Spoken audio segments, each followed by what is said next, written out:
Terima kasih Anda masih bersama kami. Bagi Anda yang baru saja bergabung, kami hadirkan kembali 3 berita utama hari ini.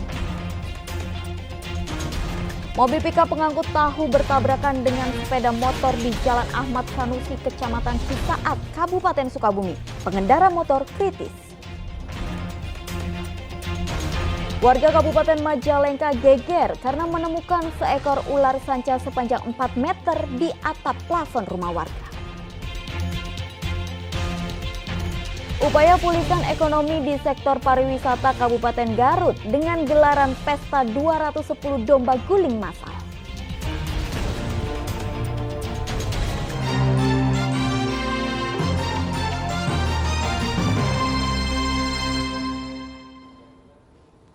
Pasca libur Lebaran, sampah di Kota Bandung masih menumpuk di beberapa tempat pembuangan sampah atau TPS. Hal ini disebabkannya adanya keterlambatan pengangkutan sampah ke tempat pembuangan akhir atau TPA Sarimukti akibat akses menuju lokasi tersebut sangatlah terbatas.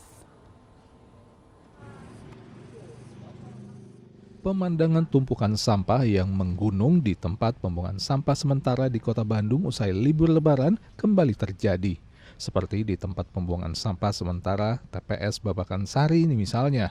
Sampah tidak hanya menumpuk di dalam TPS saja, tapi juga menumpuk hingga ke pinggir jalan dengan kondisi masih berada di dalam gerobak sampah. Petugas TPS mengaku ada kendala akses pengangkutan sampah menuju tempat pembuangan akhir Sarimukti. Sampah-sampah di sejumlah TPS menumpuk dan hanya bisa diangkut oleh 1 truk saja. Untuk TPS Babakan Sari, penumpukan sampah sudah mulai terjadi sejak Hari Raya Idul Fitri 2 pekan lalu. Pasca Lebaran aja ini belum sempat terangkut ya. Biasanya 2 kali, cuman karena ada kredit di TPA Sarimukti, jadi pengangkutan itu cuman 1 hari. 1 hari itu 1 rit gitu. Tapi biasanya kalau misalkan agak lancar di TPA-nya itu bisa jadi 2 rit. Kira-kira yang di belakang itu berapa ton? Ini kemarin itu sekitar 180 ton, kurang lebih sekitar 15 sampai 20 truk yang harus dipersiapkan untuk membuat semua sampah supaya bersih ini. Dengan tumpukan sampah yang menggunung, petugas TPS saat ini menunggu bantuan alat berat untuk memindahkan sampah ke dalam truk yang akan mengangkutnya ke TPA Sarimukti. Muhammad Rizal melaporkan dari Kota Bandung. Seekor ular sanca sepanjang 4 meter masuk ke atap plafon rumah warga di Desa Ciborelang, Jatiwangi, Kabupaten Majalengka pada Minggu pagi. Petugas harus membobol plafon untuk menangkap ular tersebut.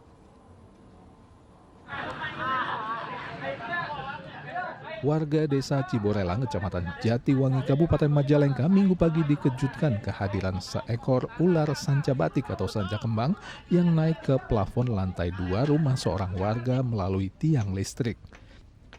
Karena ukuran ular yang cukup besar dan dapat membahayakan keselamatan, warga akhirnya meminta bantuan petugas pemadam kebakaran untuk menangkapnya. Bersama personel TNI, Polri, dan warga, penangkapan ular dilakukan dengan cara membobol plafon rumah di lantai 2 itu. Saat akan ditangkap, sang ular melakukan perlawanan dengan melilitkan tubuhnya ke plafon. Menggunakan sebatang bambu, ular sanca sepanjang 4 meter tersebut akhirnya berhasil ditangkap dalam waktu 45 menit kemudian. Dari ruang-ruang atap rumah, kita coba untuk menobros plafon. Dan alhamdulillah dalam pencarian selama kurang lebih 45 menit ular dapat kita temukan dan kemudian kita tangkap. Memang kesulitan itu karena di lantai 2 dan dapat dibantu oleh rekan-rekan dari masyarakat yang turut mengamankan ular. Setelah berhasil ditangkap, sang ular diamankan di kantor Damkar Majalengka.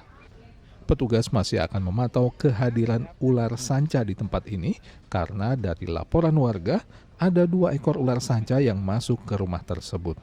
Agun Gunawan melaporkan dari Kabupaten Majalengka. Untuk pemulihan ekonomi di sektor pariwisata, Perhimpunan Hotel dan Restoran Indonesia atau PHRI Kabupaten Garut menggelar wisata eksplor domba guling massal. Dalam kegiatan ini sebanyak 210 ekor domba asli Garut diolah menjadi domba guling dalam waktu bersamaan.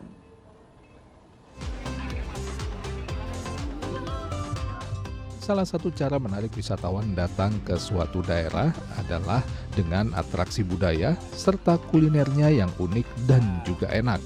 Hal ini sepertinya yang mendorong Perhimpunan Hotel dan Restoran Indonesia (PHRI) Kabupaten Garut menyelenggarakan acara pemecahan rekor dengan memasak tidak tanggung-tanggung 210 ekor domba Garut yang dibakar menjadi domba guling dalam waktu bersamaan. Ratusan ekor domba guling tersebut kemudian diberikan secara cuma-cuma kepada wisatawan dan warga setempat yang datang ke objek wisata Cipanas. Cara ini memang belum pernah dilakukan sebelumnya, apalagi promosi domba Garut biasanya dilakukan dengan mengadakan seni tangkas adu domba. Kebetulan kan Garut ini kan punya salah satu plasmanupa yang disebut dengan domba Garut. Nah, jadi kearifan lokalnya kalau seandainya sekarang kita memperdayakan domba Garut, tentunya juga mempunyai efek kepada para peternak yang ada di Kabupaten Garut sebagai peternak domba. Domba yang dipotong itu domba Garut asli?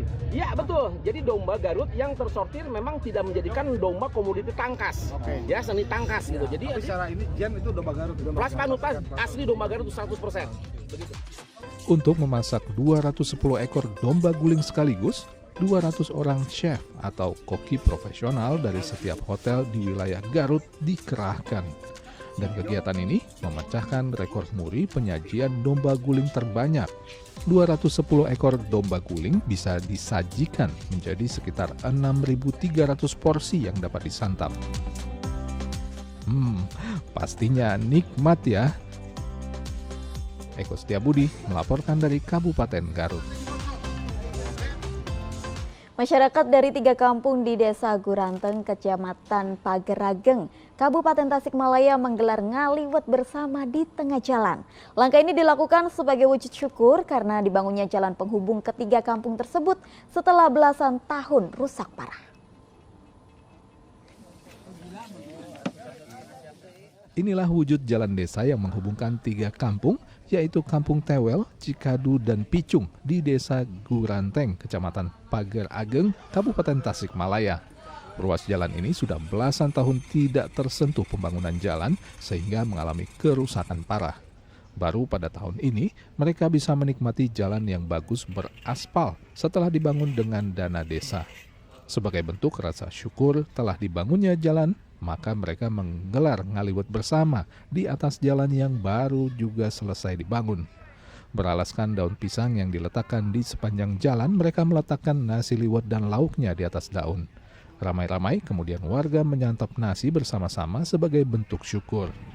Meskipun jalan tersebut hanya sepanjang 1 km, namun bagi warga desa sangat berarti karena jalan ini menghubungkan 3 kampung. Alhamdulillah, ini adalah rangkaian dari kegiatan pembangunan infrastruktur jalan desa dengan menggunakan anggaran dari dana desa tahun 2023. Ini sebagai wujud rasa syukur masyarakat dari 3 kampung, yaitu Kampung Tewel, Cikadu, dan Picung atas dibangunnya jalan yang menghubungkan ketiga kampung ini yang sudah belasan tahun belum dibangun, dan alhamdulillah tahun ini dibangun kurang lebih sekitar 700 meter, hampir 1 kilo lebih pembangunan untuk menghubungkan akses 3 kampung yang ada di Desa Guranteng.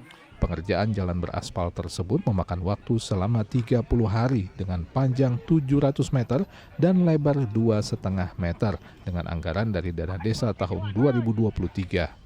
Dengan pembangunan infrastruktur jalan ini diharapkan dapat meningkatkan perekonomian warga. Eko Setiabudi melaporkan dari Kabupaten Pangandaran. Informasi tadi mengakhiri jumpa kita hari ini. Atas nama rekan yang bertugas, saya Tabita Putri mengucapkan terima kasih atas kebersamaan Anda. Selamat beraktivitas dan sampai jumpa.